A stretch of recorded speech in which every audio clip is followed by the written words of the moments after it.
Hey y'all, it's your girl Miss Tink. That's M-I-Z-Z, not M-I-S-S. You already know. Again, I hope everybody had an amazing Valentine's Day. I don't care if you're gay, straight, bi, whatever the fuck you are.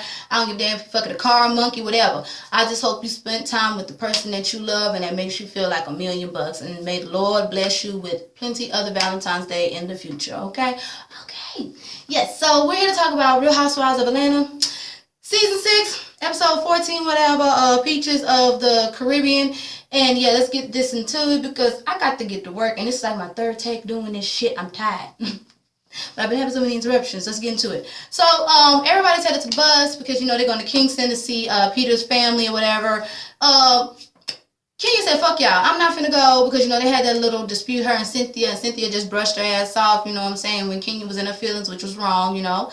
So she's like, I'm finna be with my man, Matt. So they go to a little spa or whatever. And my thing is, Kenya, I wouldn't be talking about anything that was going on between me and Cynthia while I'm with my boo. I'm trying to give me some. Fuck that shit. Give me some so I can get my mind off with it and I can bust a nut and I think about this shit ever again to the person who did me wrong brings this shit up in the future. I'm just saying, it is what it is. If I was in a hot tub with my boo, I'm just saying, you know, with my girl. But, when they get on the bus, everybody's asking Cynthia, where's Kenya, whatever, and that's when Cynthia says, you know, somebody went back and told her, and Sheree was like, I did it.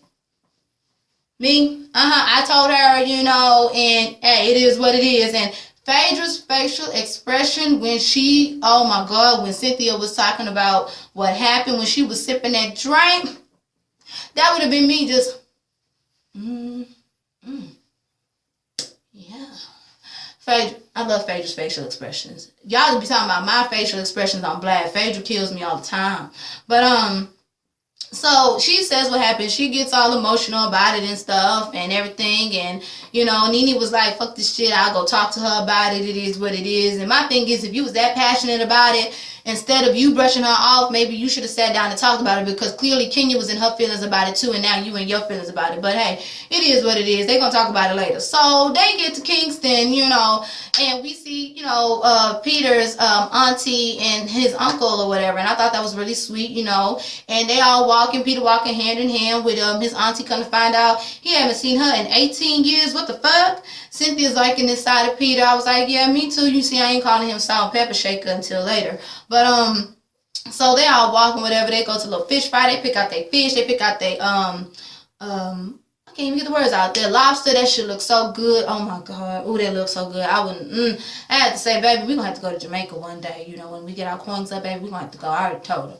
But hey, it is what it is. So, they all talking about family stuff that happened when Peter was a kid. You know, his nickname was Elvis. You know, he was, you know, his auntie said he was a good boy or whatever. But apparently he got his ass popped by his daddy. You know what I'm saying? You know, Nene, of course, throwing shade or whatever. But it was all good tea. They all having a good time. And then that's when Kim tells everybody, you know, meet up at 10 o'clock. Because that's when we're shooting, you know, the next day for the commercial. So, you know, it is what it is. I was like, you know, and everybody got a spot in the commercial too. So, you know, hey, let's go and get to some more shit. Alright, so when they get back, Nene goes to go check on Kenya, whatever. They're at this little nightcap thing or whatever. And Portia, baby, I'm going to need you to know the difference between fish and plantain, okay? Girl, you are the definition of a brown airhead. You know how they say a blonde airhead? You're a brown airhead. You're so fine, but girl, I'm going to need you to know the difference. Anyways. So, you know, Nene goes talk to Kenya. Kenya's like, oh, room service got here fast. I asked for a sandwich. You know, they all talking about it or whatever. And that's when, you know, basically Kenya was like, you know, shit done went south, you know, since Nene done came back. Because Nene's talking about she in a good place. So she thinks that all three of them could be friends or whatever. And, you know, again, Kenya was like, well, shit went south once you got here. And Nene was like, how the hell I do that? You know, I'm not saying it verbatim, but you know what I mean. Like, what they got to do with me? And I agree with Nene. She ain't put no gun to Cynthia's head and tell her to say that shit in front of everybody. Cynthia's her own woman. She said that shit herself. We all know she's a flip-flopping ass bitch. You knew this shit from the previous seasons, Kenya. Come on now, damn. It is what it is. I'm putting that shit on Nene. Hey, it is what it is. But, you know, that's when Nene tells her, you know, look, Cynthia's very upset about it. She was crying on the bus, you know. I think she does look at you as a friend, you know. And that's when but Kenya was like, oh, she was crying. Oh, okay. Well, you know what? I will come down. Because, you know, she decided to come down to the nightcap so they could talk about it or whatever. And I believe being a commercial as well, too, I believe. If I'm wrong, y'all correct me if I'm wrong. So they get down to the nightcap or whatever. That's when Cynthia apologizes to Kenya, whatever, and you should have did that when she came into your hotel room to talk to you about it. That's all I got to say, Cynthia. You should have been apologized to her instead of brushing her off, especially if you got that much into your motherfucking feelings. They talk about it, they all good or whatever, and again, no, this was before Nene didn't ask her to be in a commercial at the hotel. She asked her to be in a commercial in front of everybody, and of course, Kenya said yes. Now off to Matt and Salt Pepper Shaker. So Matt goes down to talk to Salt Pepper motherfucking Shaker and all the guys, to be all cordial, with the guys or whatever. First, Greg couldn't even say his name right, so he had to spell out his name. And then, when Matt telling everybody, what he do, he's a trainer and all that stuff for everybody, he been doing his thing. And then when they asked how old he is, he's like, I'm 28, because they thought he was in his 30s. And then that's when Salt Pepper Shaker must have got so mad. His cramps must have been so bad because he was on his motherfucking period, because he realized that wasn't Apollo sitting over there. That was Matt, and he couldn't pound Apollo ass tonight. He got to be with Cynthia, because this nigga started taking jabs at Matt for no motherfucking reason. I'm like, Matt didn't do shit to you. What's up, Peter? Goddamn. Like, just talk about, I got kids, your age or whatever, and all of this, that. Salt Pepper Shaker, we know. We can see it all in the beard. We know you got a couple rice buds around this motherfucker, You ain't got none with Cynthia. We know beforehand. Everybody got a pass. You probably got little rosebuds here and there. Like, what? Not rose, because you ain't no damn flower. But, some little rice buds. We know, motherfucker, damn. You be coming up here at this nigga. You don't know this motherfucking nigga. Mad, he was getting mad or whatever. He's like, my nigga, you don't even know me like that. Like, And Peter act like he just, kept jabbing because, like, man, I need Apollo. I'm going to keep fucking with you till Apollo come back, because I can't pound his ass tonight. I can't. I miss him, so I'm taking it out on you.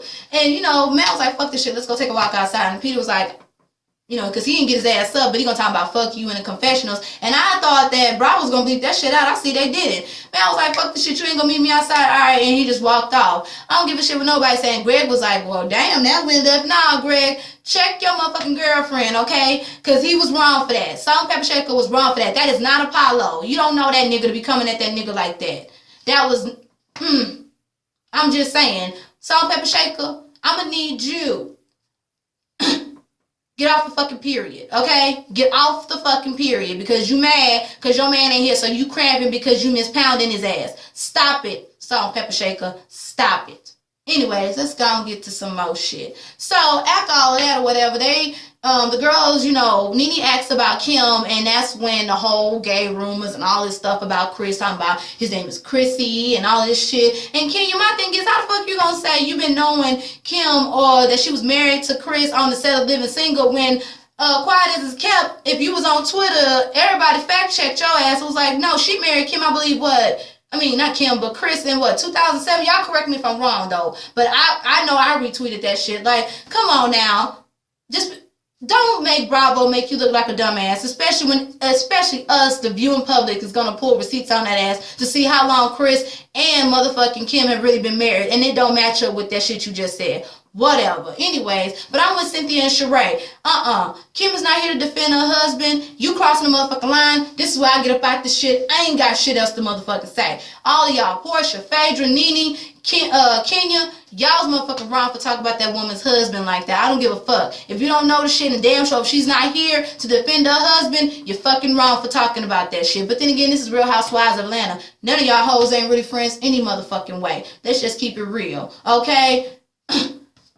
I'm just saying, no, ma'am. I'm with Sheree and Cynthia. I would have been like, bitch, you tripping. I'm going to walk off on this conversation, because I don't talk about nobody's husband. Damn sure I don't even know you like that, let alone you're not even here to defend it. I'm just saying, I ain't got time for that shit. Damn sure when you didn't ask me my opinion about your relationship. It is what it is. Hey, but let's go and get to some more shit. Alright, so it is commercial day. Chris gone, he got this producing project, my bad. And I like how Kim was plugging her man's resume. Alright, Kim is in full director mode. Her crew is there, assistants, everybody's there. They got the whole set paid for, crew paid for, they ready. Cynthia, Mallory, and Salt Pepper Shaker arrive at 10 o'clock. They all getting ready. That's when Cynthia tells Kim that, everybody else gonna be showing up later. She's like, good, because I got them in the spot later or whatever. Cynthia Cynthia looked good. Ooh, that ass was looking really nice in that blue overlay thing. When the wind blew, I was looking hard. Y'all know my gay ass was looking. Woo! Cynthia, you know, she was doing the thing. She was in a moment. She was happy. I was happy for Cynthia to be in her moment, you know, and it was good to see that, you know, Salt and Pepper Shaker was supporting her along with Mal and Salt and Pepper Shaker getting along too. So, you know, Kim is happy that everybody doing their thing. You know, everybody else, as far as the girls and everybody else arrived later, you know, Oliver's coming right on Portia. Portia coming out there, Nene looked like, what the fuck you got on? Phaedra ain't got on no drawers. I was like, all right. And, you know, that's when Portia gonna be like, you know, just have a little hint of ass. It was still looking nice though. I was looking, but come on, girl, that ain't no hint. That's the whole motherfucking cheat sheet, bitch. Please, but you know, it is what it is, and I don't mean bitch like that. You know what I mean. Anyways, if you know me, you know what I mean. So they all get there or whatever, you know what I'm saying. And of course, before they even get there, Phaedra having a sex talk. We all know Phaedra love talking about sex or whatever. That's just her thing. Southern Belle in front of everybody, whatever. But a sex addict, or should I say a big ass freak everywhere else. Then that's when they go through a little talk about what happened between Kenya and Matt at the little spa thing. And Phaedra, you was kind of poking a little bit too much, but we all know that's just probably Phaedra. But, you know, Matt was looking like, you know, I just had a good time, you know, but he looking like, oh, okay. And, you know, Kenya like, man, what? Come on now. But Kenya, don't nobody want Matt but you, okay? Don't nobody want Matt but you, girl. I'm just saying, it is what it is. Then when they looking at the itinerary thing, we noticed that Kim didn't even put Kenya's name on the thing, so Kenya feels some type of way. Okay, whatever. They get there, whatever. Kenya throwing shade about the place, whatever. My thing is, you didn't pay for that shit, so shut the fuck up and just enjoy the free trip. That's how I would have been, instead of throwing shade. You was hating. No, they ain't about nothing professional. You was hating. They all get there. They all having a good time. They all filming together. Kenya and Matt go on a little paddle boat since she feel, you know, butthurt that Kim didn't even put her name on the little itinerary thing or whatever. Nene is trying to, you know, plug her jewelry line. You know what I'm saying? Sheree's the assistant. All right. But I like how Nene and Sheree clocked Kenya talking about you here to support Cynthia, but you off in the little paddle boat in the water with Matt and stuff while we all doing this commercial or whatever. Even, you know, Salt Pepper Shaker, you know, clocked that shit too, and I felt that. But, you know, Kenya was mad. Kenya get over there, you know, come back to the shore or whatever. Her and Matt talking, and, you know, he asked, that's when she asked, you know, how was the girls or whatever, and the guys, and that's when Matt was like, you know, the girls was good, but the guys were acting like straight up women, you know what I'm saying? Tells them what happened, or tells Kenya what happened, and then, you know, says, you know, I probably kind of overreacted, so I kind of let them get to me, you know, because they kind of did press his buttons, so he felt like, you know, he should apologize, he was in the wrong, but that's all right, that's noble of you. Then, you know, she complained about why they all loud and shit. Motherfucker, they just got finished wrapping up a commercial that they worked hard for. Stop fucking hating, Kenya. Please stop fucking hating. Let them have their good time. I was happy to see everybody get along and have a good time. Bob was a goddamn fool. He cracked me the fuck up when he was doing his part or whatever. But, you know, overall, everything came together. I just can't wait to see it at the wrap-up party because, you know, Salt and Pepper Shaker said they're going to have a wrap-up party for, you know, Kim or whatever to thank her. So, yeah, we get to the wrap-up party. Everybody shows up, whatever. When Kenya shows up, we see that Cynthia's like, you know, like, whatever. And, of course, you know, Salt and Pepper Shaker, he's still on his period because he butthurt about what happened with Matt or whatever. And then, you know, speed off into that. Matt, you know, gives a little peace offering, and they all good. They play pool. And, you know, of course, Kenya goes and talks to the girls or whatever. Phaedra talking about she feels some type of way because she did by herself for the first time. It's all right, Phaedra. We know you got some dick or some toys on standby, girl. It's okay. Then, you know, that's when Kim, you know, because Cynthia actually does a little speech to thank Kim or whatever before they start playing the commercial. And then, hold on, y'all, the phone's ringing. Sorry about that. Again, Cynthia gives this little speech or whatever, and, you know, thanking Kim or whatever, you know how that goes, and throwing a little shade, and then that's when everybody's saying yay to Kim, and then as soon as Kim sits down, they ask, you know, where's Chris, and all of a sudden the conversation changed, and Sheree clocked that, and so did I, when they start talking about Kim and Chris, and that's when Sheree was like, I can't be fake, and she basically pulls that shit out on the motherfucking table, and was like, you know, it was brought to my attention when you wasn't around that your husband is fruity or gay, and Kim looking like the fuck, Cynthia like, oh shit, but I feel Sheree, I can't be fake either, don't be smiling when you were just talking about this girl and her man. But hey, that's how it pretty much goes off. Y'all can't wait to see next week. Again, y'all like, comment, subscribe, and share. I'm Miss Tink. That's M-I-Z-Z, not M-I-S-S. Check out my sister's website. Check out my cousin's website and Blogspot. Do your thing, baby, on your trip, making your money. Shout out to my girl T. Shout out to my girl Jasmine Washington. Of course, my girl Tamaya. And of course, Justin J. And of course, my girl Official Mezurashii. Y'all, shout out to them all. They'll all be in the description box with their information. You know how it is. And y'all have a blessed day. I'm finna get ready for work and turn it up. Alright, bye y'all.